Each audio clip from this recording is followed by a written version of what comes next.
दोस्तों, बहुत समय से आप लोगों के प्रश्न आ रही हैं कि शाम की पूजा का सही समय क्या होता है। शाम को दीपक जलाना चाहिए और दीपक जलाते समय किस नियम का पालन करना चाहिए। अगर हम शाम को दीपक जलाते हैं तो क्या हमें स्नान करना आवश्यक है? मतलब शाम की पूजा बिना स्नान किए कर सकते हैं या नहीं कर सकते हैं? और शाम को घर में कितने दीपक प्रज्वलित करने चाहिए, कहां कहां दीपक प्रज्वलित करना चाहिए? दीपक जलाने का मंत्र क्या होता है? घर की परेशानियों को दूर करने के लिए और किसी विशेष मनोकामना को पूर्ण करने के लिए दीपक किस प्रकार से प्रचलित करना चाहिए? तो आज की जो वीडियो है पूरी तरह से संध्या वंदन पर आधारित है। शाम के समय जो आप संध्या वंदन करते हैं, पूजा आराधना करते हैं, दीप प्रज्वलित करते हैं, वह किस प्रकार से आपको करना है कि इस नियम का पालन करना है। मतलब आज की वीडियो पूरी तरह से आपके प्रश्नों पर आधारित है, जिनका उत्तर मैं आपको शास्त्रों के अनुसार देने का पूरा प्रयास करूंगा। तो वीडियो को पूरा जरूर देखें और अगर आपको आज की वीडियो अच्छी लगे तो इसे लाइक जरूर कीजिए, क्योंकि आपके लाइक्स और आपके कमेंट मेरे लिए बहुत महत्वपूर्ण होते हैं। यह एकमात्र जरिया है जिससे मुझे पता चलता है कि आपको यह वीडियो अच्छी लगती है और आपके लिए यह वीडियो उपयोगी है। तो अगर वीडियो अच्छी लगती है तो लाइक जरूर करें। इसके साथ ही कमेंट बॉक्स में भगवान श्री राम के नाम का जयकारा भी जरूर लगाएं। इससे आपको सकारात्मक ऊर्जा की प्राप्ति होती है। और अगर आपका कोई भी सुझाव हो, कोई भी प्रश्न, कोई शेष वीडियो देखना चाहते हैं तो उसके लिए भी कमेंट बॉक्स में जरूर लिखें। सबसे पहले बात करते हैं किशन झा दीपक प्रज्वलित करने से पहले, मतलब शाम को पूजा करने से पहले क्या स्नान करना आवश्यक है। देखिए, शास्त्र के अनुसार पूजा में शुद्धता आवश्यक होती है। तो जब हम सुबह पूजा करते हैं तब तो स्नान करना अत्यंत आवश्यक होता है।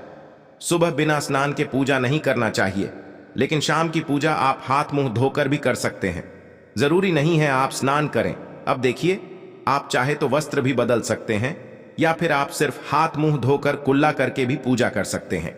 अब देखिए, जैसे कि आपको शाम के समय पूजा करनी है तो दिन में भी आप शुद्धता का ध्यान रखें। जैसे कि आप जब भी टॉयलेट जाते हैं, बाथरूम जाते हैं, तब उस समय शुद्धिकरण जरूर कीजिए। कुल्ला जरूर करना चाहिए।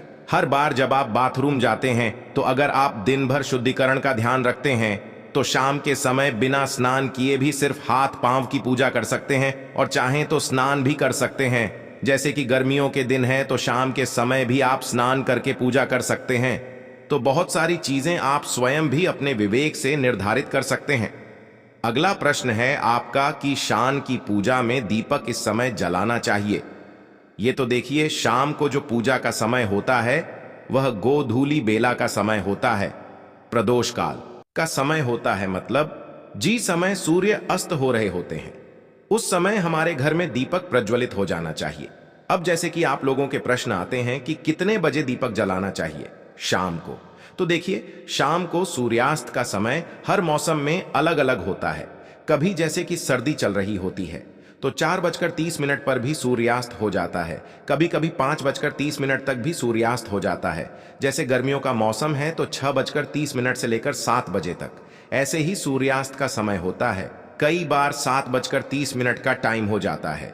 गर्मियों में तो प्रत्येक मौसम में सूर्यास्त का समय अलग होता है, इसलिए एक सही समय बताना कि इसी समय आप दीप प्रज्वलित करें, यह तो बहुत मुश्किल होगा और यह ठीक भी नहीं होगा। एक ही समय पर हर बार हम दीप प्रज्वलित नहीं कर पाएंगे, इसलिए संघ के आकार का ध्यान रखिए। जब संध्या काल का समय होता है, मतलब जब सूर्य अस्त हो रहा होता है, उस समय आप अपने घर में दीपक प्रज्वलित कर दीजिए। और अब बात करते हैं कि कितने दीपक आपको अपने घर में प्रचलित करने चाहिए। प्रतिदिन शास्त्रों के अनुसार संध्या काल में प्रतिदिन अपने घर के मुख्य द्वार पर एक दीपक जरूर जलाना चाहिए। इससे क्या होता है देखिए, शास्त्रों के अनुसार शाम के समय संध्या काल में लक्ष्मी माता और उनकी बहन दरिद्रता दोनों ही भ्रमण पर निकलते हैं, तो घर के मुख्य द्वार पर दीपक प्रज्वलित होता है। उस घर में मां लक्ष्मी प्रवेश कर जाती है और जिस घर के मुख्य द्वार पर दीपक नहीं चल रहा हो उस घर में दरिद्रता प्रवेश कर जाती है। तो इसलिए मां लक्ष्मी का प्रवेश आपके घर में हो, इसके लिए घर के मुख्य द्वार पर एक दीपक जरूर प्रज्वलित करना चाहिए। और हर घर के मुख्य द्वार पर जो दीप प्रज्वलित किया जाता है संध्या काल में, इसके बहुत सारे फायदे शास्त्र में बताए गए हैं। शास्त्रों के अनुसार संध्या का मेन घर के मुख्य द्वार पर दीप प्रज्वलित होता है, उस घर में किसी भी प्रकार की नकारात्मक ऊर्जा प्रवेश नहीं करती है। कोई भी वास्तु दोष आपके घर में हो, अगर आप मुख्य द्वार पर दीप प्रज्वलित करते हैं तो समस्त प्रकार के वास्तु दोष से मुक्ति मिल जाती है। और अगर आपके घर में पितृदोष है, जिसकी वजह से परेशानियां आपके घर में बनी हुई हैं, तो घर के मुख्य द्वार पर जो हम दीप प्रज्वलित करते हैं, इससे घर का पितृदोष भी समाप्त हो जाता है। और इसके अलावा घर में किसी भी प्रकार की अशांति रहती हो या फिर आपके घर में बीमारियां बहुत रहती हैं, कलर रहता है, आर्थिक तंगी रहती है, तो घर के मुख्य द्वार पर हम दीप प्रज्वलित करते हैं तो समस्त प्रकार की परेशानियों से, दुखों से आपको मुक्ति मिल जाती है। इसलिए घर के मुख्य द्वार पर दीप प्रज्वलित करना अत्यंत आवश्यक होता है। तो शास्त्रों के अनुसार घर के मुख्य द्वार पर एक दीपक अवश्य ही होना चाहिए, और बाद कई दूसरे दीपक की, तो दूसरा दीपक आपको अपने घर की तुलसी के पास प्रज्वलित करना चाहिए। शास्त्रों के अनुसार अगर शाम के समय संध्या काल में तुलसी की जड़ के पास अंधेरा रहता है, ऐसे घर में दरिद्रता का स्थायी वास बन जाता है। और जिन घरों में शाम के समय तुलसी के पास दीप प्रज्वलित किया जाता है, ऐसे घर में लक्ष्मी का वास होता है। श्री हरि विष्णु सहित महालक्ष्मी ऐसे घरों में बांट कर आती है। तो प्रयास करना चाहिए कि शाम के समय तुलसी के पास एक दीपक अवश्य प्रज्वलित करें। बात करें अगले दीपक की, शाम के समय अपने घर के ईशान कोण में, मतलब जहां पर भी आपने अपने घर का मंदिर बनाया हुआ है, उसी स्थान पर घर के मंदिर में दीपक अवश्य प्रज्वलित कीजिए। 2-3 दीपक आपको प्रतिदिन जरूर ज्वलित करनी चाहिए। और अगर आप तीनों दीपक प्रतिदिन प्रज्वलित करते हैं तो विश्वास रखिए, आपके घर की बहुत सारी परेशानियां वह ही समाप्त हो जाती हैं। और अब बात करते हैं अगले प्रश्न के बारे में, जो आप लोगों के हमेशा प्रश्न आते हैं कि दीपक किस चीज से प्रचलित करना चाहिए। सरसों का तेल डाल सकते हैं या नहीं, या फिर तेल का प्रयोग करना चाहिए, या फिर शुद्ध घी का, गाय के घी का, किस चीज से हम दीपक प्रज्वलित करें। तो देखिए, शास्त्रों के अनुसार सरसों के तेल का दीपक हर जगह प्रज्वलित नहीं करना चाहिए। सरसों का तेल कड़वा तेल कहा जाता है। इस तेल को हम प्रज्वलित करते हैं शनिदेव के लिए। शनिदेव के लिए अगर आप दीप दान करते हैं शनिवार के दिन, तो आपको सरसों तेल का दीपक प्रज्वलित करना चाहिए। और आप चाहे तो जैसे कि पीपल का वृक्ष होता है, वहां पर भी सरसों के तेल का दीप प्रज्वलित कर सकते हैं। या फिर भैरव देवता होते हैं, उनके लिए भी तेल का दीपक प्रज्वलित किया जाता है। इसके अलावा कहीं पर भी सरसों तेल का दीप प्रज्वलित करने की बात शास्त्रों में नहीं कही गई है। शास्त्रों के अनुसार घर में ज्योति प्रज्वलित किया जाता है, या किसी भी देवता के निमित्त जो हम भी प्रज्वलित करते हैं, उसने गाय का घी डालकर ही प्रज्वलित करना चाहिए। अब देखिए, ऐसे समय में जबकि गाय का शुद्ध भी नहीं मिल पाता है, तब हमें क्या करना चाहिए? तब आपको गाय के घी के नाम पर जो भी ही मिल जाता है, या फिर शुद्ध भी मिल जाता है, उसका प्रयोग कर सकते हैं। या फिर आप चाहें तो तेल का दीप प्रज्वलित कर सकते हैं। तो प्रतिदिन जो आप दीपक प्रज्वलित करते हैं अपने घर में, चाहे आप घर के मुख्य द्वार पर प्रज्वलित करें, या फिर तुलसी के पास प्रज्वलित करते हैं, या फिर घर के ईशान कोण में प्रज्वलित करते हैं, सभी दीपक तिल के तेल या शुद्ध जी का प्रज्वलित करें। और हाँ, जब आप दीपक प्रज्वलित करते हैं, जैसे कि मुख्य द्वार पर ज्योति प्रज्वलित करेंगे, या फिर तुलसी के पास दीप प्रज्वलित करते हैं, या फिर घर में भी जो दीप प्रज्वलित किया जाता है, तो ध्यान रखना चाहिए एक चीज का, कभी भी दीपक को सीधे जमीन पर नहीं रखा जाता है। दीपक प्रज्वलित करते समय प्रतिदिन दीपक के नीचे थोड़ा सा आप चाहे तो चावल रख सकते हैं, या फिर आप चाहे तो थोड़े से पुष्प रख सकते हैं। और हाँ, अगर आप दीपक के नीचे चावल रखते हैं तो इस बात का आपको ध्यान रखना है कि चावल अखंडित होना चाहिए, क्योंकि ऐसा माना जाता है कि अगर टूटे हुए चावलों का प्रयोग हम पूजा में करते हैं, किसी भी प्रकार से, चाहे दीपक के नीचे रख कर करते हैं या फिर अक्षत के स्वरूप में करते हैं, तो इससे घर में दरिद्रता आती है। इसलिए अखंडित चावल होने चाहिए। अगर आप दीपक के नीचे रखते हैं तो, और जैसे कि कई लोगों के प्रश्न आते हैं कि प्रतिदिन जो दीपक के नीचे हम चावल रखेंगे, तो उस चावल का अगले दिन क्या करना चाहिए? तो अगले दिन उठाकर आप पक्षियों को डाल दीजिए, पक्षी उसे खा जाते हैं।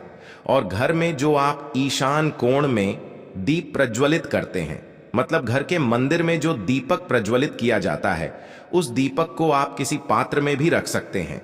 जैसे कि एक छोटी सी प्लेट ले ली, उसी प्लेट में दीपक रख दीजिए और उस दीपक को हम प्रज्वलित करते हैं। मतलब घर के मंदिर में जो दीपक प्रज्वलित करेंगे वहां आप किसी पात्र में भी रख सकते हैं, लेकिन सीधे जमीन पर आपको कोई भी दीपक नहीं रखना, इस बात का ध्यान रखिए।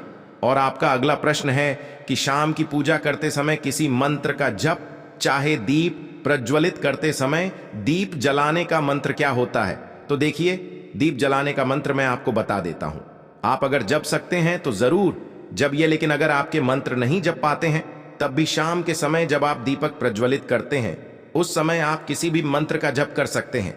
जैसे कि आप चाहे तो माता रानी, कृष्ण, कन्हैया के किसी मंत्र का जप कर सकते हैं। आपके कोई इष्ट देवता हो तो उनके मंत्रों का भी जाप कर सकते हैं। दुर्गा चालीसा का, हनुमान चालीसा का पाठ करते हुए भी आप दीप प्रज्वलित कर सकते हैं। मगर देखिए, जरूरी नहीं है कि आप दीपक जलाने वाला मंत्र ही पढ़ेंगे। किसी भी मंत्र को पढ़कर आप दीप प्रज्वलित कर सकते हैं, संध्या वंदन कर सकते हैं, क्योंकि शास्त्रों में कहा गया है कि मौन रहकर कभी भी पूजा नहीं करनी चाहिए। जो भी शुभ कर्म होते हैं वह मंत्र उच्चारण के साथ ही संपूर्ण किए जाते हैं, इसलिए मंत्रोच्चारण आवश्यक है। कोई भी मंत्र जपते हुए आप पूजा करते हैं, संध्या वंदन कर सकते हैं, लेकिन दीपक जलाने का जो शास्त्रों के अनुसार मंत्र है वह मैं आपको स्क्रीन पर भी दे दूंगा और पढ़कर बता देता हूं। मंत्र है शुभम करोति कल्याण, हम आरोग्य धन संपदा, शत्रु बुद्धि विनाशाय गीत गाया, नमोस्तुते दीपों ज्योति पर्व रहा है, मोदी को ज्योति जनार्दन, दीपों भारत में पापा संध्या। दीपा नमोस्तुते इस मंत्र का जप दीपक प्रज्वलित करते समय करने से कहा जाता है कि सभी प्रकार के पापों से मुक्ति मिल जाती है और दीप देवता जो होते हैं वह हमारे जीवन में प्रकाश करते हैं। तो बहुत आसान है यह मंत्र, अगर आप लोग नियमित पढ़ेंगे तो निश्चित ही आपको याद हो जाएगा और दीपक प्रज्वलित करते समय आप बिना देखे भी पढ़ पाएंगे। और अभी आप चाहें तो इसे किसी कागज पर लिख कर रख सकते हैं और घर के मंदिर में ही रख दीजिए जहां पर आपको दीपक प्रज्वलित करना है। तो जब आप दीप जलाएंगे तब आप इस मंत्र को देखकर पढ़ सकते हैं और कुछ दिनों में तो याद हो ही जाता है। तो यह है आज की वीडियो जिसमें शाम की पूजा से संबंधित, शाम को दीपदान से संबंधित संपूर्ण जानकारी मैंने आपको शेयर की है। उम्मीद करता हूं वीडियो आपके लिए उपयोगी होगी। इसके अलावा भी अगर आपका कोई प्रश्न हो तो कमेंट बॉक्स में जरूर लिखें। और यह वीडियो आपको कैसी लगी कमेंट में जय माता लक्ष्मी अवश्य लिखें। धन्यवाद वीडियो के अंत तक बने रहने के लिए।